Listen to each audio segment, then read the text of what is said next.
we have the blue Protoss player who needs no introduction because he is the best. He is MCanning. And in the top right-hand side, playing from his extremely white room, it is JhonSnow. If they saw anybody holding toilet paper or eggs anywhere, like the stores wouldn't sell them on those nights. It's just wild. Yes, indeed. And both of these players, I mean, MCanning definitely ahead in the in that department, right? He has dropped 2 more sprays, like pretty much on cooldown. So he's done a really good job of keeping up ahead of JhonSnow in those mind games, who has tried to retaliate. There's a few GGs thrown out on the side of MCanning, but not nearly as many.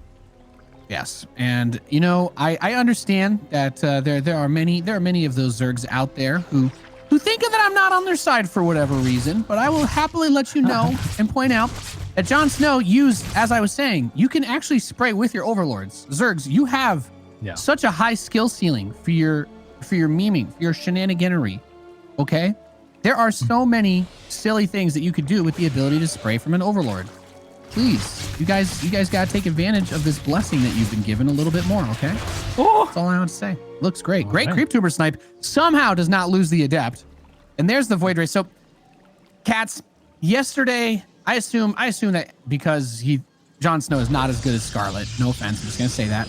MCanning will probably try to do what he did yesterday, because he did do it 3 games in a row, and it almost worked the second time. That's true. But the first game, he was able to win with it.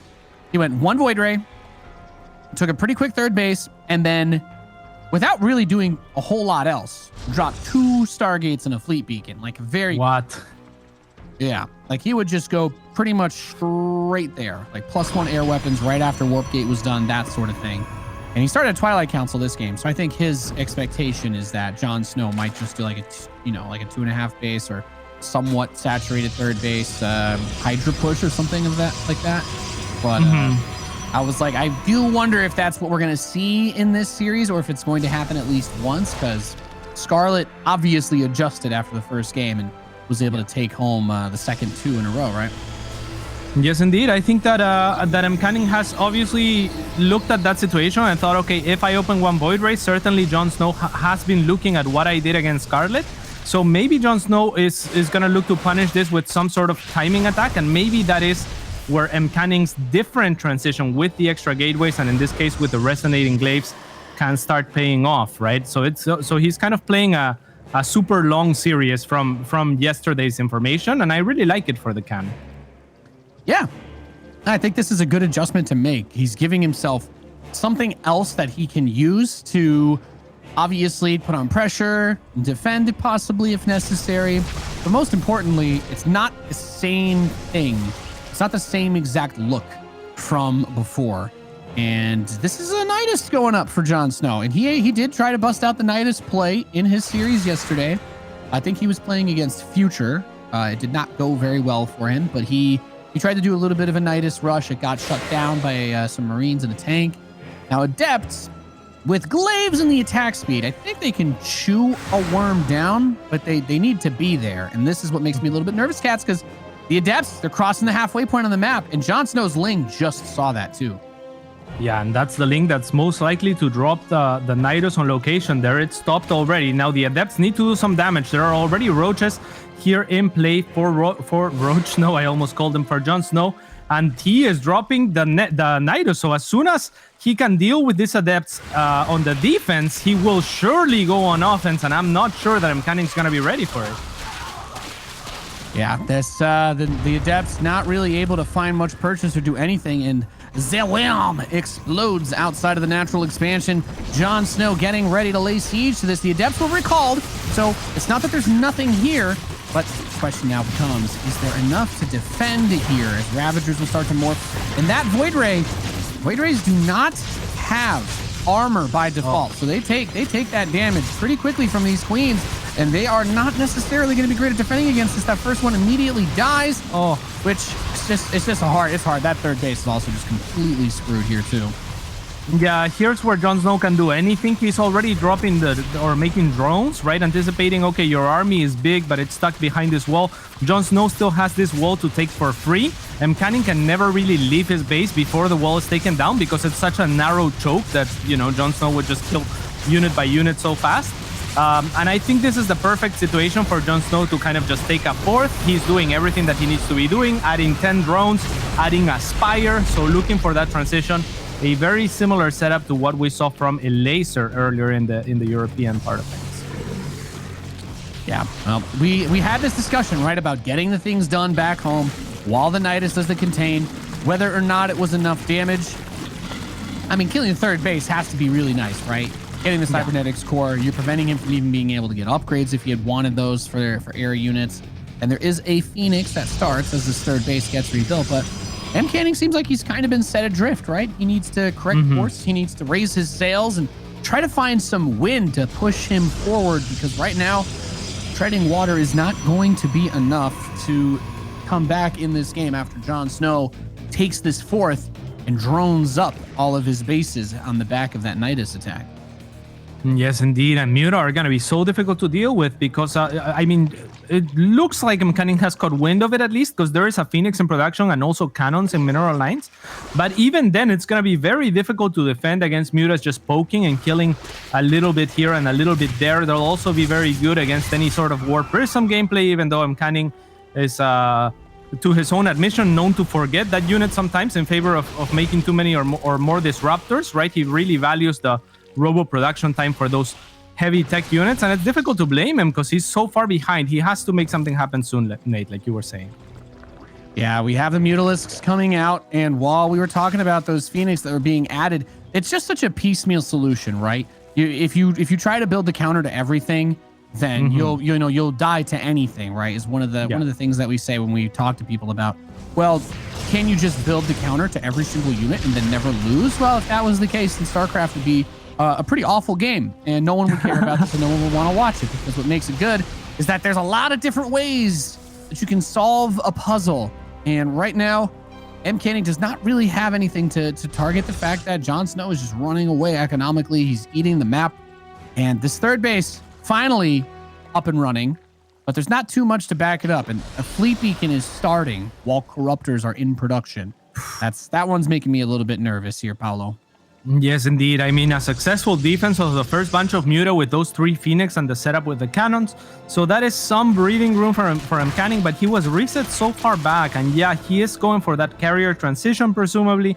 But with Corruptors out in the air, they are going to be the counter to just about anything that you can make short of Void Rays from that starport. And it's difficult to imagine that the choice right now to make is Void Rays, right? Like you want to make chunkier units or AoE units on the ground, or something that deals with the masses of Zerg that are coming at you in the near future.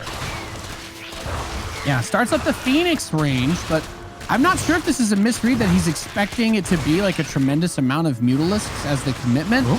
Either way, the Adepts do finally get some drones. It's not going to be a crazy amount of kills, but I think 5 is, at the very least, it's one of those things that say, hey, we're trying to make a little bit of progress here, but he needs to, I don't know. Is this just become the turtle? Right? Yep. It may just be I think that's what harder. it is. I don't know if you could do anything here other than try to turtle. It's going to be very difficult. I mean, you can poke here and there with little Adept squads, maybe try to get a War Prism out there, though that's going to be difficult with the Mutas and Corruptors roaming. This base will get found, unfortunately, for JhonSnow, and as soon as it is, look at the blob of red heading towards it. It's very difficult for MCanning to abandon his third position, because then that'll be vulnerable. So he has to sit atop of this ramp as JhonSnow chews on his fourth base. Yeah, and that's one of the tricky parts. There's not a direct ground access to that base, so you need to have everything in place to not only defend that, but pick off the other expansions. And here's the thing: those Corruptors, they get in the way of they get in the way of the Phoenix, while the Mutalisks can keep poking back. And at the end of the day, that shot looks like just one Ravager. Oh my God! Is he gonna be able to save the Nexus? This is really big. If he can actually finish this base and secure it and set it up and defend it, I mean, my head might explode, because that's exactly the kind of dramatic twist that MCanning, he probably planned it from the start. Let's be honest. Okay, the Mothership's coming out now. Oh boy. Yeah, I mean, literally one of everything is the build. Yeah, like a few things to mention though, Nate.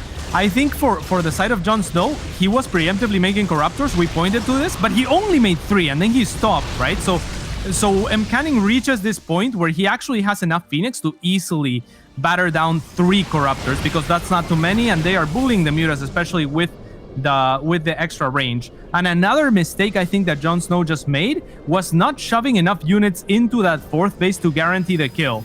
And it was kind of easy to do that, I feel like, because MCanning never really wants to walk carelessly on that low ground up until he has at least pushed back the Corruptors and the Mutas. So, huge. Well, there's the MCanning disruptors that we've been waiting for. We did not really get to see this just yet in the game. That's what I was really excited about. He had some gnarly disruptor hits against Charlotte yesterday, but the Corruptors are in large enough numbers now, as you were talking about, Cass, getting on top of the Phoenix. The Banelings trying to force their way through the disruptors to get to the probes. Those disruptors not only getting tons of kills, but preventing a ton of them. And at the end of all of this, Cass, not a perfect defense, but a pretty damn good one, all things said and done. Yeah, really, because what JhonSnow did there was shove little parts of his army to go into the main and the natural of MCanning, but MCanning was already set up in those bases with shield batteries and cannons, so all that did was effectively just weaken the army of JhonSnow for the frontal push, and MCanning, with a couple of those good disruptor shots that you've been talking about, is able to kind of stabilize here. It's kind of nuts. And we're seeing a return of a bit of a usage on that worm there. I do find that interesting, just kind of using it to get and block that potential 4th base, as MCanning's southeast expansion is under attack. Good overcharge, keeps the photon cannons kicking, and I love that because there's really only one way to get into that corner base. So once it's set up, and if there's a good defense there, it's going to take, you know, a disproportionate amount of attacking forces to break it compared to almost any other, you know, extremal base, right? That's off on the side, that's not connected to everything else. It kind of sits on its own, but it's a lot easier to hold this particular one. And there's the carrier production. We got Zealots hacking and whacking and smacking. So JhonSnow tried to play a lot around with that Roachling Ravager and now the Corruptors. I was going to ask, Katz, has the lack of like a step forward tech-wise been a bit of a problem here, or is this okay for JhonSnow to just keep playing with largely what feels like just Ling Ravager Baneling? Yeah, I think it's a very slow transition. He really needs this. Will he be able to get the Mothership? It looks like it's very important that he picks up this base. This is what this composition is intended to do. It looks like he's finally gonna find it. Will he be allowed and able to retreat? If he is, then JhonSnow will certainly secure a very advantageous position, but instead it's MCanning who has killed nearly the entire army, and this is what you were talking about, that base, Nate. It is so secluded that your army can get trapped in there, right? And now MCanning has a huge army out on the map. He really needs to put it to use, though. Yeah. There was not a minus 400. Feels good, man. Very nice. Feels good indeed. But MCanning needs to apply pressure right now, Nate. I mean, JhonSnow, as far as bases out on the map, he's getting out of control. MCanning needs to kill at least a couple of bases with this, I feel like. Otherwise, it's just going to get harder and harder.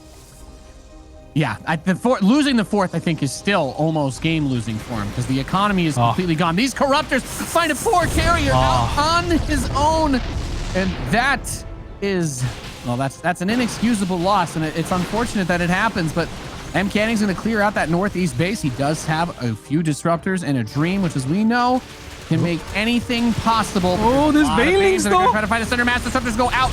Not going to be able to hit anything with the first 2 shots. Second shot gets a good amount of the Banes, but the Corruptors with the Overseers will be able to chase down the Mothership as well as the carriers. And it's just a handful of Stalkers now to try to fight the Zerg Swarm. Yeah, I really feel like MCanning should have crossed the map right after clearing that army of JhonSnow. He gave him a little bit too much time, I think, to stabilize, and now JhonSnow is looking poised to take this game cleanly, as he is going to be able to siege this base, or not. I guess he's just going to pull back his entire army to deal with a run-by. So MCanning actually finding the 3rd of JhonSnow the base? with just 3 DTs, yeah. Okay, he just straight up sniped the 3rd. Okay. There's still plenty of other bases for JhonSnow, though. Money is not really the problem for the Zerg player. But yeah, the saving grace, DTs, anything's possible. Yeah, indeed. But the saving grace, more than that, perhaps, is that JhonSnow pulls his entire army from where he was just about to punish that 4th base again, which I think would have been game-ending. He instead pulls back his entire army and still loses the base, right? So it's kind of like if this happens a few more times, then MCanning could get back into this game. Yeah. These Lings trying to make their way over towards the natural. Didn't lose too many probes to the Banelings that went for his 3rd, the 3rd, yeah. But nice work, unfortunately, Yeah, his defense against that has been pretty solid. He's not losing nothing, but he's, you know, that you could lose your whole mineral line to 6+2 banelings, right? They one-shot probes. They're quite strong. Yeah, if they connect, your entire mineral line will be evaporated. This Corruptor is still looking for carrier spawning, but MCanning has nothing spawning right now, actually, in production. It's a Nexus and a Pylon, and that's about it, as JhonSnow is going to look to collapse onto this, and he can trade over and over. Stalkers are not the best unit to trade in straight-up engagement, so it's looking very, very difficult for the Khan, who has one more Storm, I think, to rely on, perhaps two, given enough time, but he's going to be kiting an army that is, I mean, chasing him as a formality at this point, because they already did what they came to. They denied that 5th base. Yeah, exactly. They shut the base down.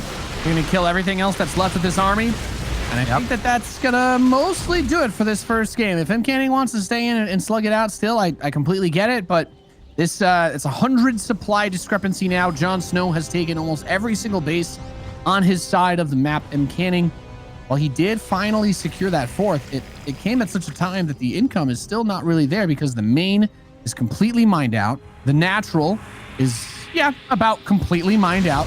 And there's only 4 mineral patches left at the 3rd. Yes, indeed. Here comes the big attack from JhonSnow. Banelings are going to come flanking in those High Templars. They're going to have to storm for their lives. Beautiful blink forward to try to absorb some of those Baneling hits. And actually, all the Banelings are absorbed by the Immortal. Unfortunately for him, he's going to need a lot more than that, and he just doesn't have it. The Khan is going to tap out, and JhonSnow taking the 1-0 lead in the series. Few more risks. Standing on the bottom right-hand side of the map, it is for Psystorm Gaming, JhonSnow. It gives me some final fight from Banjo-Kazooie vibes. In the Northwest, we have the red Protoss player. He is MCanning. I don't know what he's been up to, like IRL type recently, although, you know, many of us haven't been up to too much, but the Starcraft performance for him didn't really seem to kick off quite the way that I thought it would. But I mean, for all I know, you know, he's doing this still as like a side thing, right? Yeah.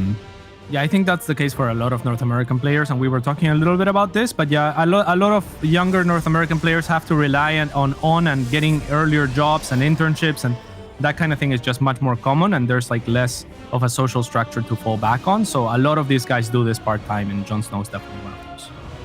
Yeah. So I don't mean to take it too hard on any of these guys, because I completely understand where they're coming from.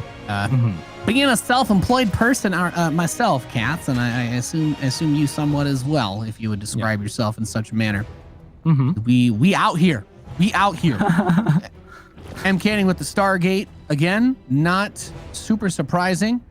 There were actually some disruptor hits he landed yesterday, though, where he got like 15 Hydras per hit. It was one of the most gross things I've ever seen. It was awesome. Oh, yeah, that does sound disgusting. And Disruptors are so very good. I think that opening Void Rays into Disruptors or Colossi will fit MCanning style really well. So I would love to see him shake it up a little bit like that, but it seems like he's very fond of those carrier transitions. I'm not sure if that's going to work against a player like JhonSnow, who is very mid-game oriented, as you saw and you were pointing out to last game. He's the type of player that will stay on that army for very, very long and try to make it work. Yeah, and I wonder, you know, if that's something else that MCanning has to consider, even between different types of Zerg opponents. But JhonSnow, I mean, that game was Ling, Bane, Ravager for the most part. With some Roaches, obviously you need Roaches to get Ravagers, but it was one of those things where I'm like, it's hard because you're trying to get this big techie army. And I completely get it too, because the Disruptors are awesome versus that. You know, you've got some big, thick boys in those Ravagers, and when you got big clumps of Lings, he made some awesome Disruptor hits in that first game. And if he can reproduce that without taking the economic damage, well, then that's when you see, you know, the Can Man dominate, as he usually does. Yes, indeed. He's following up this time with an Oracle. One thing that I personally like to do when I go Oracle after Void Ray, Nate, is to kind of clear the path for the Oracle with the Void Ray. Right? Just kind of run a straight line so that you know for a fact that your Oracle won't be spotted, or where it's going won't be spotted if he follows the same trail for the most part. Instead, the Khan is going to go searching for other Overlords on the outskirts of the map, and sadly, the Oracle will get spotted, however, by Zerglings and not an Overlord. It will have to pull back and maybe defend this base. It really doesn't need to, but it's going to. and now it stands almost no potential to do any damage across. Now, Cats, 5 extractors are being made at the same time while a lair is building, about to finish. So it makes me want to ask a very weird question as this Void Ray is going to roll up, try to kill an Overlord, and then turn 360 degrees and walk away. Not bad. Not bad. Yeah, and the answer is yes, Nate. I think we're gonna see Mutas. I don't know that anything else makes sense here, or a lot of sense. The Khan is gonna spot all of these gases as well, and there is the Spire coming up, as you were foreshadowing. Yeah, well, we say, so there's the Spire, as these Adepts are going to continue to bounce around, definitely trying to generate a little bit more value for him. I think these Adepts did very well, especially considering that he didn't have to buy glaives this time to kill just 5 drones. But we do have the 3 Stargates. They're already here. The fleet beacon is done. We're building a carrier before the 6-minute mark, lady. Get in, that loser. We're building carriers. Yeah, get in, loser. I love that. Yeah, I'm not sure how he's going to be able to even afford these right now. It looks like one at a time is going to be started. And I mean, carriers are actually going to do surprisingly well against Muta. However, if JhonSnow catches wind of this with how early his Spire is, if he just goes Corruptors, Nate, oh, this is not going to be pretty. Yeah. Yeah. At the same time, if MCanning kind of was to get a whiff of this, of what's happening, it's not like he can't just play it slow. I mean, he went past the Spire, so if he recognizes that, I think the key really, it's hard, even with Corruptors early, to try to push into somebody that has carriers. You need like even a Void Ray or 2 if they build a couple batteries, right? Like maybe a couple shield batteries for sure, photon cannon or 2. Just make it so that the Zerg player isn't able to say, I can definitely kill the carriers if I just build like 10 Corruptors right now. Because if they can do that, then yeah, you're in for some troubles. Yeah, I really love what you're saying there. Shield batteries are going to be particularly effective with carriers because they have such high HP. So obviously there's a lot of HP to work with, to regenerate and to chew through for any given unit there. So the shield battery and the shield battery overcharge, as well as cannons already situated on these 3 bases. I like what MCanning is doing because he's now securing his 3 bases. He took them very greedily and his transition was very greedy up until this point, but now he's adding that defense, right? He's saying, all right, come at me now. I'll be ready for your attack. And it's looking pretty good, actually. I like it. Good setup. Yeah, I love this wall off, by the way. This is kind of what I've been talking about a little bit on this map that I've wanted to see. Like, I know that people have their opinions about slow or turtley types of games, but as someone who likes to move the chess pieces a little slowly, shall we say, I think this map gives you some pretty good opportunities to focus where your opponent is allowed to attack you. And the wall of gates on that side, opening this mineral, is creating a very forward-facing infrastructure that's going to require a very specific type of approach to break down, and then can move forward to this gas space. And I think it'll be really hard to force his attention elsewhere once he moves out this direction. Yeah, I completely agree. And it's cool that JhonSnow has spotted it as early as he has, though, because now he's going to have a chance to deny this forward base.